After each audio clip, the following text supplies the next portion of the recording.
అందరికీ శనార్థులు మంచిగున్నారులా నేనొచ్చేసిన JB infra సమర్పించు మన తీన్మార్ ఇదే అసలు తీన్మార్ మొదలు పెద్ద వార్తలు చూడాలి కదా చలో పారి రేవంత్ ఓడిస్తా అని పీకే శపథం నార్త్ దిక్కుకెళ్తున్నాడని గరం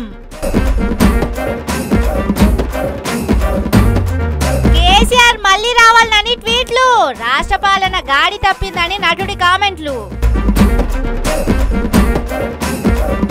పండుగ పూట రేవంత్ కు తిట్లు ట్రాఫిక్ ఆపుడుతోని చీవాట్లు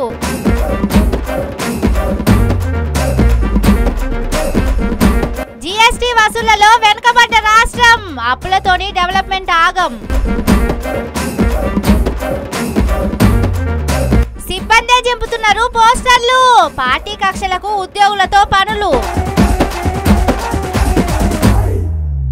వదల బొమ్మాలి వదల రేవంతాన్ని వదిలేదే లేదు ఈ పారంటే ఏదో సుడి విరిగింది గెలిచిండు ఉన్న చోట ఉండకుండా అన్ని చోట్ల ఏలు పెడుతున్నాడు ఊకునేదే లేదు తెలంగాణకు వచ్చి గాయన అంతేందో చూస్తా గీ మాటలన్నీ ఎవరన్నారో ఎరకనే కదా బయటి రాష్ట్రాల లీడరు మరి రేవంతన్ సార్ మీద గా సార్కు ఎందుకంత కోపము అసలు ఇంతకు గా పెద్ద మనిషి ఎవలో చూద్దాం పది పీకే సార్ అంటే దేశంలో తెల్వనోళ్ళు ఎవరు చెప్పుర్రి రాజకీయ పార్టీల పెద్ద మనుషులంతా ప్రశాంత్ కిషోర్ తోని కలిసి పనిచేయాలి ఎన్ని కోట్లు ఇచ్చైనా గా సారు సలహాలు తీసుకొని గెలవాలి అనుకుంటారు కొరిమితోని నెత్తికోకున్నట్లు ప్రశాంత్ కిషోర్ తోని కయ్యం పెట్టుకుంటున్నాడు సీఎం రేవంత్ సారు అంటే బీహార్ జోలుకొస్తున్నాడు ఊరుకునే ముచ్చట్నే లేదనబట్టే పార్టీలన్నీ తిరిగి శివరాఖర్కు ఏదో సుడి తిరిగి గెలిచిండు నాతోని కయ్యం పెట్టుకుంటున్నాడు ఇక ఊరుకునే ముచ్చట్నే లేదు ఈ తాప తెలంగాణ పోయి రేవంతాన్ని ఓడిస్తా అని కంకణం కట్టుకున్నాడట ఇంటర్వ్యూలా ఎక్కడ అడిగినా ముందుగాల రేవంతాన్ని ఒత్తాలన్నట్టే మాట్లాడుతున్నాడు ఆహా ఎన్నికల సందర్భంగా రేవంతన్ సారు గిర్ర గిర్ర తిరుగుతున్నాడు కదా ఇక దేశ రాజకీయాల కూడా అంటే రాహుల్ సారు విలువబట్టే గీ సారు పెట్టిన గాడిద గుడ్డు స్కీములు చూసి జనం మురిసి ఓట్లేసిర్రు గవి అమలు చేయట్లేదని చెప్పకుండా గట్లా గిట్లా గీనంత మోతవరి లేనే లేడు అని నార్త్ దిక్కు ఏతులు పోతున్నారాయే కాంగ్రెస్ ఓళ్ళు గీ మనిషి చెప్పిన కథలు వాళ్ళు కూడా చెప్పి ప్రచారం చేసుకుంటున్నారు గా టైంలా నా అంత మోతవరి లేనే లేడు అని మన రేవంతాలు సారేమో అక్కడ ఇక్కడ పుల్లులు పెడుతున్నాడు కావచ్చు దీంతోని ప్రశాంత్ కుమార్ కు ఒళ్ళు మండినట్లుంది ఈ తాప ఆయన సక్కదనం చూస్తా తెలంగాణ బొయ్యి మరి పని కట్టుకొని ఓడిస్తానంటున్నాడు గతంలా పార్టీలకు ఎత్తులు పై ఎత్తులు చెప్పి శానా పార్టీలను గెలిపించిండు కదా ప్రశాంత్ కిషోర్ ఇప్పుడు రాజకీయంలా బిజీగా ఉన్నాడు అయినా వచ్చి ఓడిస్తా అంటున్నాడంటే ఎంత ఒళ్ళు మండుతున్నదో కదా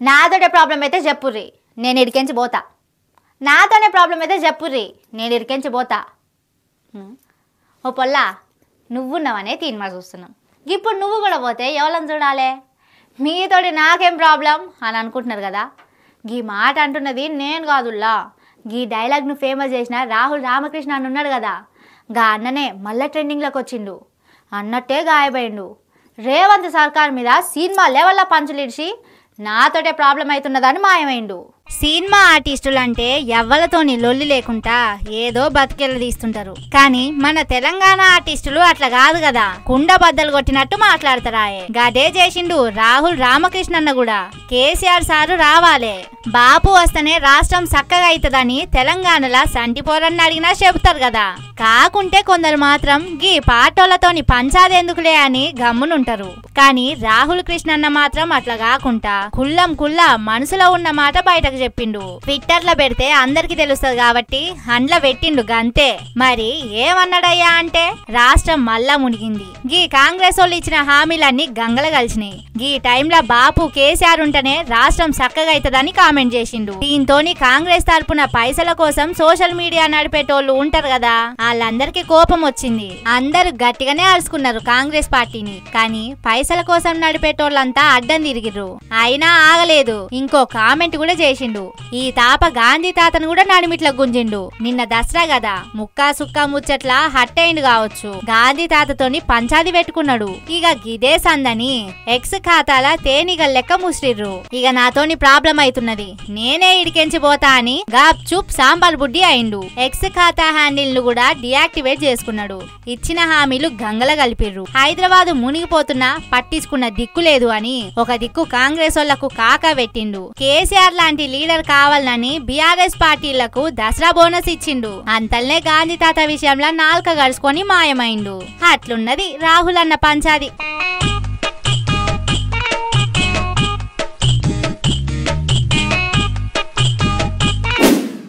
యథా రాజా తదా ప్రజ అన్నారు గాని నడిమిట్ల ఆఫీసర్లు ఎందుకు జరుగుతారో సమజైతలేదు కదా. గట్టిగా అంటే 5 ఏళ్ల పంచాది కాంగ్రెస్ది. అటెంక తెలంగాణ ఎటు పోతుందో కూడా తెలియదు. ఇక రేవంతన్ సారు పదవి గురించి మాట్లాడుకుంటే మీదికించి షీల్డ్ కవర్ వచ్చిందంటే ఖతం. రాష్ట్రంలో సీనియర్ లీడర్లు ఎప్పుడెప్పుడా అని ఎదురు చూస్తున్న ముచ్చట ఎరకనే కదా. మరి తుమ్మితే ఊడిపోయే ఆర్డర్లను ఈ ఆఫీసర్లు ఎందుకు గంతగనం సీరియస్గా తీసుకుంటున్నారో తెలియదు. అగో చూడుర్రి సీఎం ఇలాఖాల ఏమైందో. అగో చీకట్ల శిల్లం కల్లం అవుతున్నది పంచాది. ఇందా మాగుర్రి.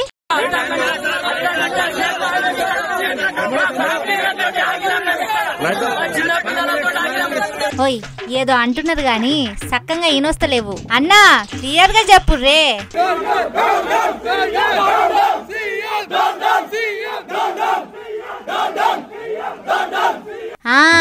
గీ మాట సక్కంగినొస్తున్నది కదా.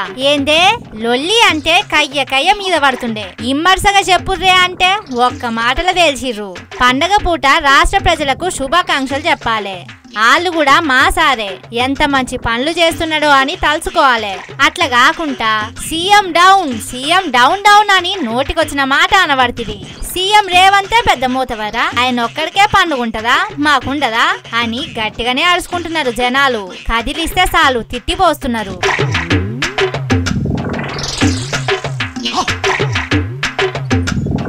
మరి పంచాదేందా అంటే సార్ వస్తున్నాడని రోడ్డంతా బ్లాక్ చేసిరట. పండుగ చేసుకోకుండా ట్రాఫిక్ లో నిలబెట్టిరట.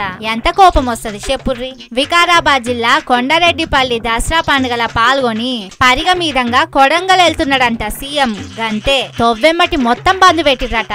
సరే పెద్ద మనిషి వస్తున్నాడు, జరసేపు ఉంటే కుయ్యమనుకుంటా బండ్లన్నీ పోతాయి. అటెంక ఏ లొల్లి లేకుండా పండుగ జరుపుకోవచ్చులే అని అనుకున్నారట జనాలు. కానీ గంటలు నిలబడ్డరట. సారు వారేం జాడలేరట. పోలీసు వాళ్ళని అడుగుతానేమో మెమ్మెమ్మే అంటున్నారట.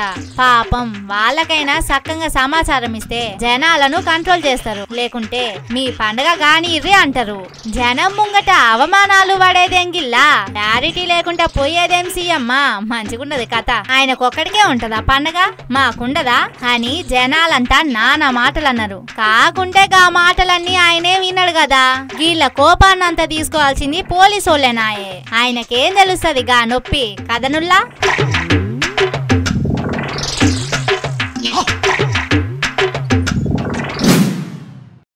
ఈసంటికి రమ్మంటే ఇల్లంతా నాదే అనేటోళ్లతోని జర భద్రంగానే ఉండాలి. సర్కారు వేరు పార్టీ వేరు. పార్టీ పంచాయతీలు ఎన్నో ఉంటాయి. కాసొంటి పనులకు ప్రభుత్వం కోసం పనిచేసే సిబ్బందిని వాడుకుంటారా నుల్లా. గీ కాంగ్రెస్ వ్యవహారాలే తెలవనియా. హైదరాబాద్లో గదే చేసుకుంటా రెడ్ హ్యాండెడ్గా దొరికిర్రు. అగో ఏం చేస్తున్నారో చూడుర్రి.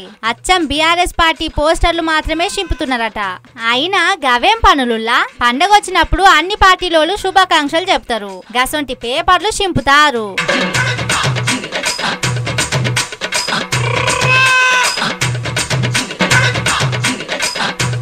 మొన్న కూడా గంతే చేసిర్రు. జూబ్లీ హిల్స్ ఏరియాల బీజేపీ శుభాకాంక్షలు చెప్పిన ఫ్లెక్సీలు గట్లనే ఉన్నాయి. కాంగ్రెస్ పార్టీ కూడా గంతే ఉన్నాయి. కానీ బీఆర్ఎస్ ఫ్లెక్సీలు మాత్రం చింపేసిర్రు. మరి బీజేపీ సాటుమాటు దోస్తానేందో వాళ్ళకే తెలవాలి. సరే పెద్దపట్నంలో పోస్టర్లు అన్ని తీసేస్తున్నారు. సిబ్బంది అంటే అన్ని పార్టీలే తీయాలి కదా. ప్రభుత్వం కోసం పనిచేయాల్సిన సిబ్బందితోని పార్టీ పగలు వాటికి సంబంధించిన పనులు చేపించుకున్నాడేందో కదా. అయినా ఈ కాంగ్రెస్ వాళ్ళ కథలు తెలవనియా. వాళ్ళు చింపిన గోడల మీదనే కదా. జనం గుండెల్లా మా పార్టీ ఎప్పుడు భద్రంగానే ఉంటది అనుకున్నారు బీఆర్ఎస్ లీడర్లు. పోస్టర్లు చింపుతున్న గిదే హైదరాబాద్ లా, గిదే జూబ్లీ హిల్స్ లా జెండా మళ్ళా ఎగరేస్తాం, అంతకంతకు బుద్ధి చెబుతామని గట్టిగానే వార్నింగ్ ఇస్తున్నారు.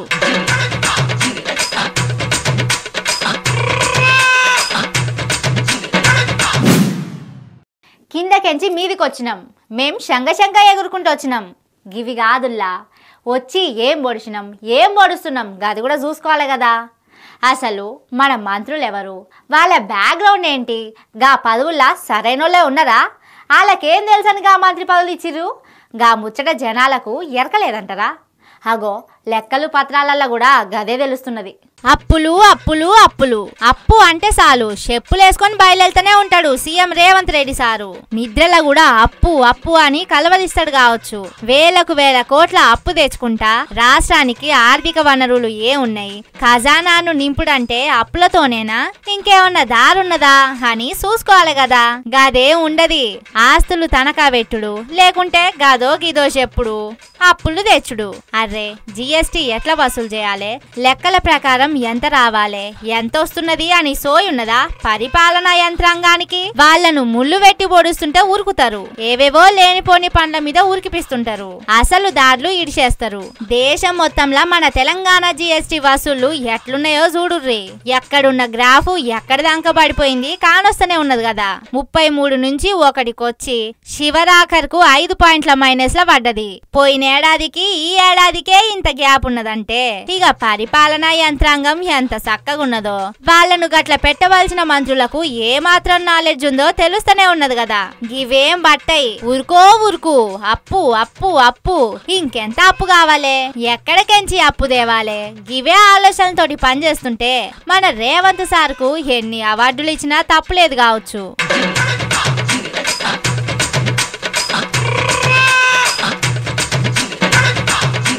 ఆ సర్వీసు ఈ సర్వీసు అని దేన్ని వదలకుండా జిఎస్టీలు ఎట్లున్నాయో తెలవందా? బిల్లుల మీద జిఎస్టీ అని పేరు కానొస్తే గుండెలు వలిపోతుంటాయి. గసొంటి జిఎస్టీ వసూలు చేస్తే రాష్ట్రానికి ఎంత ఆదాయం వస్తుందో తెలవందా? పోని జనాలకు ఏమన్నా మిగులుతున్నాయా అంటే గదేం లేదు. జనాలు కట్టేయి ఉంటారు. దుకాణాలోళ్ళకో కంపెనీలోళ్ళకో వీళ్ళ పైసలు చేరుతూనే ఉంటాయి. అక్కడికెంచి వసూలు చేయాలంటే ఒక తెలివి ఉండాలి. తెలివి గల ఆఫీసర్లను ముందు పెట్టాలి. గవన్నీ ఇడిచేస్తే పావలాకు పనికి రాని పనికి మాలిన డైలాగులు దంచుడు, బురద జల్లుడు ప్రోగ్రాంలు ఇడిచేసి పాలన మీద ఫోకస్ పెట్టాలి. ఇవన్నీ మన మంత్రులకు ఎప్పుడు తెలుస్తాయో, ఆర్థిక వనరుల మీద ఎప్పుడు ఫోకస్ పెడతారో వాళ్ళకే తెలవాలి.